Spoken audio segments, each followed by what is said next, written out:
What's up, YouTube? So before we get started with this video, on First Take, they're going to be talking to Gary Payton, a.k.a. The Glove, about how the Golden State Warriors kept Klay Thompson out of Game 3. So let's see what they have to say about that. Do you think the Warriors should still be confident? Oh, yeah. They should be. I mean, what happened yesterday, to me, I don't get that. I don't get the Warriors not playing Klay. I think he could play. I go through any, this is only 4 games left. It's just the end of the year. You know what I'm saying? Let's try it. Let's see how it feels. Let's go out.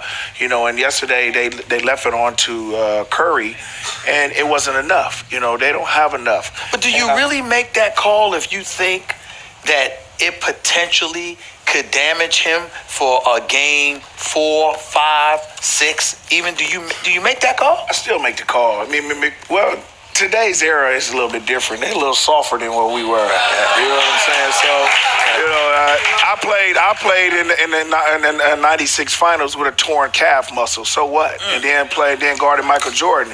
So it is what it is. It's a little different era. If you can get out there and move around and move good, if you can't, then sit down. You know but to me, it's like Klay's the type who wants to play. And like they had to keep him out. That's why he does. This is the first playoff game he missed. Well, and that's why I like Klay, because he doesn't sit down. I think he should have stepped up a little bit more and say, he tried to. By the way, we were there before the game. By the way, he a free agent. I tell him I wouldn't come back here next year if you don't let me. All right, I got you. But he did. So I understand what Gary Payton's talking about. You want to play hurt and you want to go as hard as possible. But I think it's smart that the Golden State Warriors kept Klay out of Game 3, because I would rather have Klay Thompson sit out Game 3 and have him be okay for 4, 5, 6, and 7 than have him play in Game 3 and get hurt, and now you don't have him for 4, 5, 6, and 7. Because you never know. They may have won Game 3. They didn't, but they may have won that. So you don't really know. And as far as Game 3, I don't want to say you have a game to give away, but if you lose Game 3, which they did, you still have breathing room to make it up through 4, 5, 6, and 7. But if he gets hurt in Game 3, then you definitely don't have him 4, 5, 6, and 7, and then it won't really matter unless Kevin Durant comes back. But I think it's smart what the Golden State Warriors did and keeping Klay out. Just be cautious. He may have been able to play, but don't push it. So I think it's smart what they did. So let's keep going. They literally had to force him out. Yes. And by the way, where does that mentality come from? Speaking of old school, it's dad. His dad. Who's his dad? Who played on the Showtime Lakers? Yeah. Right. So knows what it is. But he still could have played. I think. I don't care. I would have still made that team play me. Just try me out. Let me see what happens. And then if it doesn't work, then let me sit down. Speaking of which. So as far as that, I do understand what Gary Payton means about playing. As far as, going out there and playing as much as you can until you start to feel pain, then you sit down. But I think you have to save the players from themselves, because a lot of players will go out there and they'll play injured and they might push it too far to where they're completely out of the series now. So you have to save some of these players from themselves. And Klay Thompson seemed like he's one of those guys that he would keep on playing even though he's hurt, even though he's past the part of being hurt enough to where he can't play anymore. And he probably won't say anything. But like I said, the coaching staff and the trainers and all that, they know. And so they had to save him from himself and tell him, look, you may think you can play and maybe you can, but we're just going to play.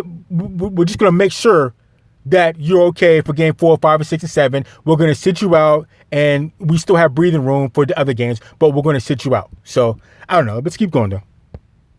Kawhi clearly is not playing. His wheels are not 100%. You could see it from, and yet he's still. When you look at all the players in this series, who has dog in them, right? Right. That's what to me makes Kawhi the best player in the game.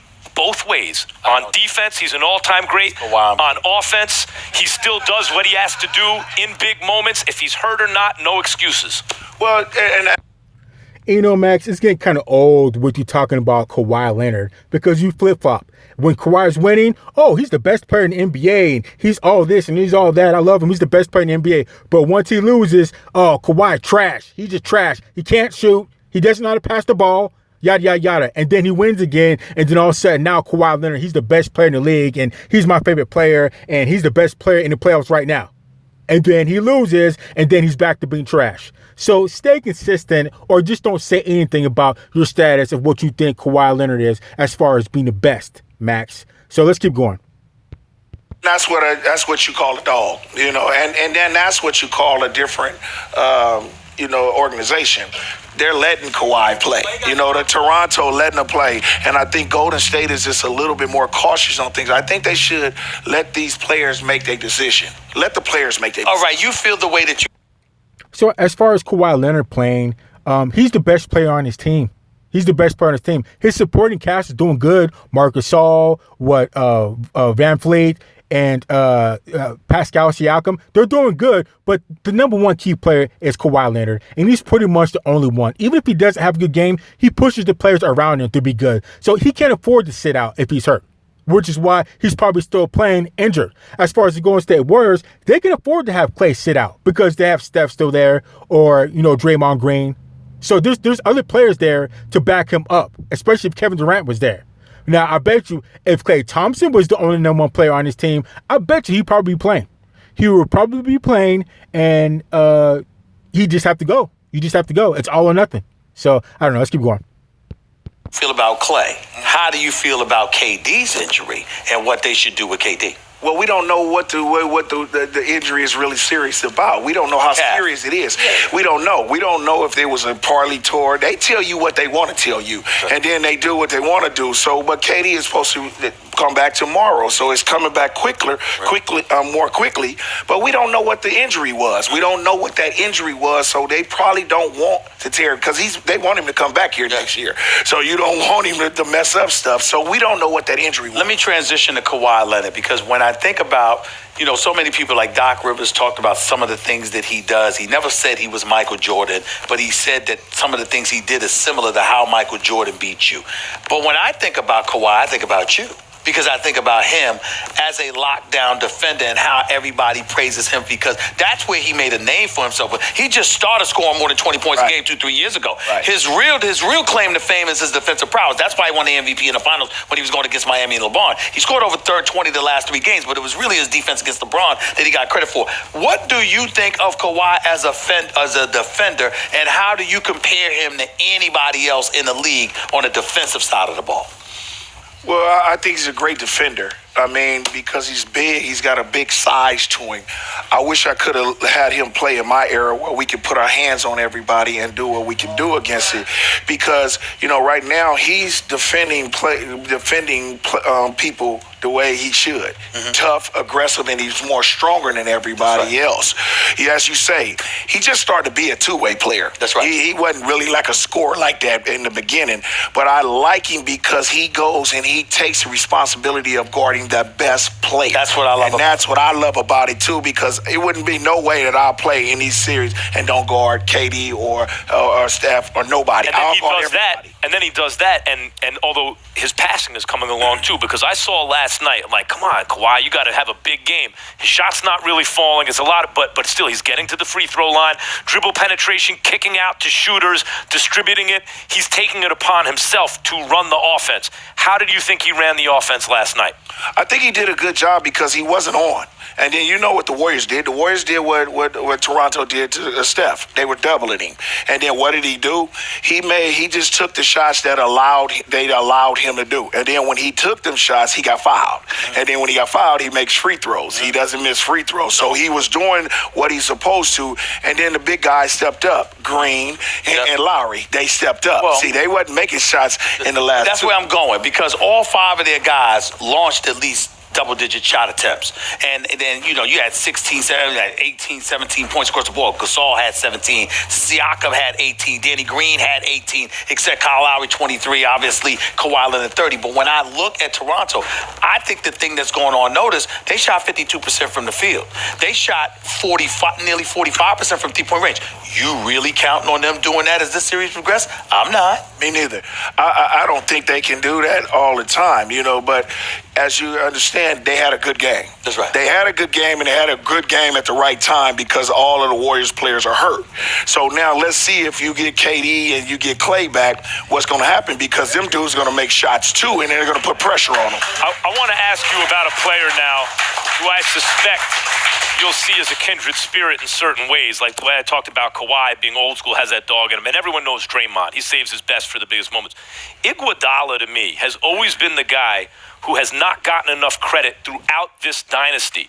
And I don't know if the numbers will prove it or not. Some people say they do. I think they probably don't. But he's one of these dudes where if you watched Iguodala, you knew you were watching a great player. If the game's on the line, he'll hit the open shot. He can distribute, he can handle it, he can get you into your offense, and Lord, can he defend. I just want to hear you speak on Iguodala.